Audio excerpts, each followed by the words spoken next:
তো ফ্রেন্ডস দেখো, আজ সকাল সকাল কিন্তু মেঘলা আকাশ, কি না জানি কখন বৃষ্টি নেমে যাবে। হাই ফ্রেন্ডস, শুভ সকাল। তো তোমরা আশা করছি সকলেই ভালো আছো, তো আমিও ভালো আছি। তো আজ সকাল সকাল চলে এলাম আবারও নতুন একটি ব্লগ নিয়ে। তো দেখো, এই যেখানে ডাল শুকনো করেছিলাম সকালবেলা, তো সকালবেলা কিন্তু আজ আলু সেদ্ধ দিয়েছি। আর ডাল শুকনো মানে কাল শনিবার ছিল, সেই ডাল বেঁচেছিল, তো সেটাই ডাল শুকনো বেগুন ভাজা এসব দিয়ে সবাই খেয়ে নিয়েছে। আর এখন বাজার কিন্তু আমাদের চলে এসেছে। তো দেখো বাজার থেকে কি বাজার এনেছে। তো এই যে এখানে দেখতে পেলে কাকচিপোনা মাছ, কাকচিপোনা মাছের চচ্চড়ি কিন্তু আমাদের বাড়ির সকলেই বেশ খুব পছন্দ করে, আর আমিও পছন্দ করি।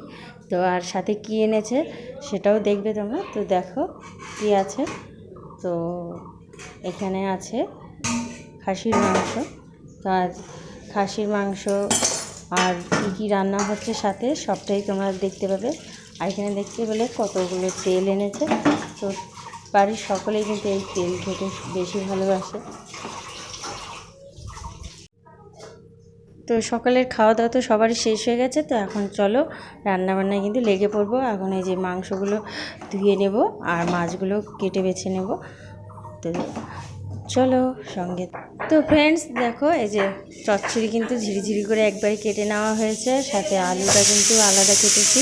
তো এটা কিন্তু ভেজে নিয়ে পরে চচ্চড়িতে ছেড়ে দেওয়া হবে। আর মানে মাংসটাকে বেশ মশলা টশলা দিয়ে ম্যারিনেট করে রাখা হবে।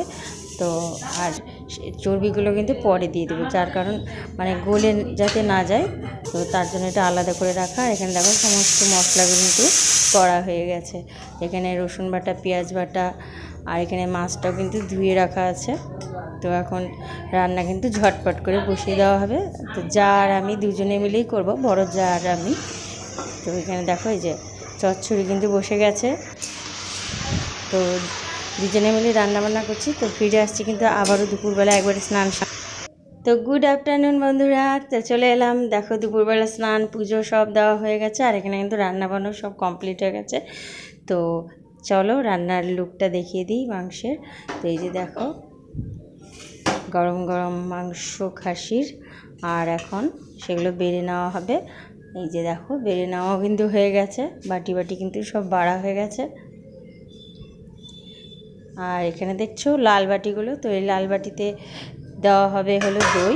আর এখানে দেখো এই যে চচ্চড়ি, আর এই যে রাখা আছে ডাল, মুসুর ডাল করেছি, সাথে ঢ্যাঁড়স ভাজা। আর এখানে যে দই আছে, তো দইটা কিন্তু লাস্ট পাতে সবাইকে দিয়ে দেওয়া হবে, তার জন্য বাটিগুলো সামনে সাজিয়ে রাখা আছে। তো চলো আমরা খেয়ে দিয়ে নিই। আর এখানে দেখছো হাঁড়িতে ভাত, তো প্রায় 2-3 জনের খাওয়া হয়ে গেছে, এখনও সবাই বাকি আছি। তো খেয়ে দিয়ে আসছি। তো ফ্রেন্ডস আমাদের কিন্তু সবার খাওয়া দাওয়া হয়ে গেছে, আর এখন কিন্তু আমরা প্রত্যেকে রেস্ট নেব।